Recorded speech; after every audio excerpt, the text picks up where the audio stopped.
नमस्कार। RP news 29 के साथ आपकी आवाज़ जन जन तक। वैष्णो देवी मंदिर में मंगलवार शाम को भीषण आग लग गई। इस आग की लपटें और धुआं दूर दूर तक दिखाई दिया। रिपोर्ट्स के मुताबिक आग मंदिर की गुफा से 100 मीटर की दूरी पर कालिका भवन के पास काउंटर नंबर 2 पर लगी है। श्री माता वैष्णो देवी साइन बोर्ड के सीईओ ने बताया कि आग पर काबू पा लिया गया। आग लगने की वजह शॉर्ट सर्किट बताई जा रही है। मंदिर में आग लगने के बारे में पता चलते ही फायर विभाग के कर्मचारी तुरंत मौके पर पहुंचे और उन्होंने वहां मौजूद लोगों की मदद से आग बुझाई। आग से किसी के झुलसने की खबर नहीं है।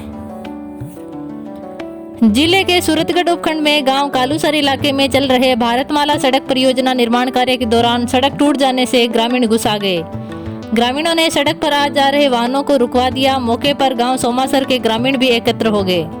इन लोगों ने यहां निर्माण कंपनी के प्रतिनिधियों से बात करने और उनके इस ओर ध्यान नहीं देने पर सड़क पर धरना लगा दिया।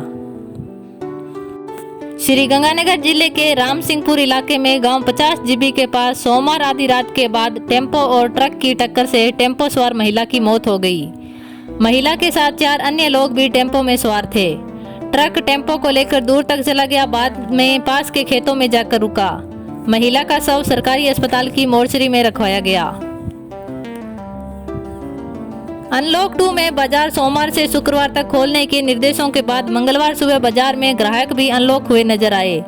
बहुत दिनों से घरों में बैठे लोग सुबह बाजार की सड़कों पर दिखे। कुछ ने तो मास्क और सोशल डिस्टेंसिंग को ही भुला दिया। वहीं कुछ मास्क पहने नजर आए। मुख्य और संकरे बाजारों का तो बुरा हाल था। यहाँ टेम्पो, रिक्शा, ठेलों व दोपहिया वाहनों की ऐसी भीड़ थी कि जाम जैसे हालात नजर आए।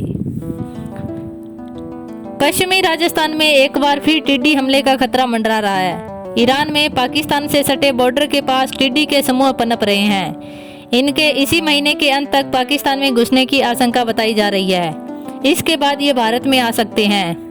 पिछले 2 साल से लगातार टिड्डी हमले में पश्चिमी राजस्थान में फसलों को भारी नुकसान हो रहा है। संयुक्त राष्ट्र संघ के खाद्य एवं कृषि संगठन की ओर से जारी चेतावनी में कहा गया कि इथोपिया और सोमालिया में इन दिनों हो रही बारिश के चलते बड़ी संख्या में टिड्डियों को पनपने का मौका मिला है।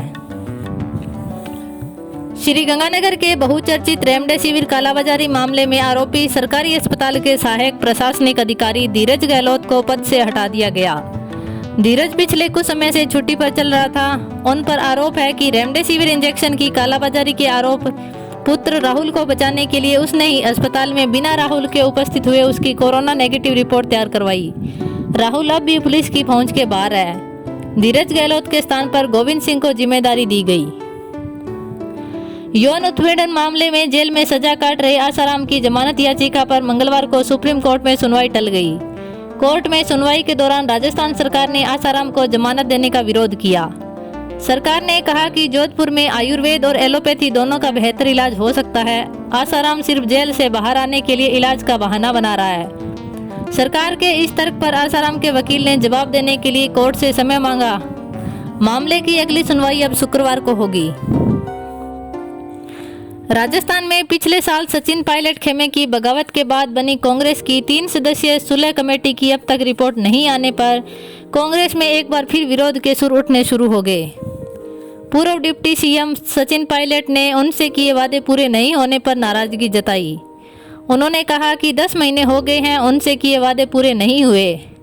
पार्टी को सत्ता में लाने वाले कार्यकर्ताओं की सुनवाई न होना दुर्भाग्यपूर्ण है। Please like, share and subscribe. धन्यवाद।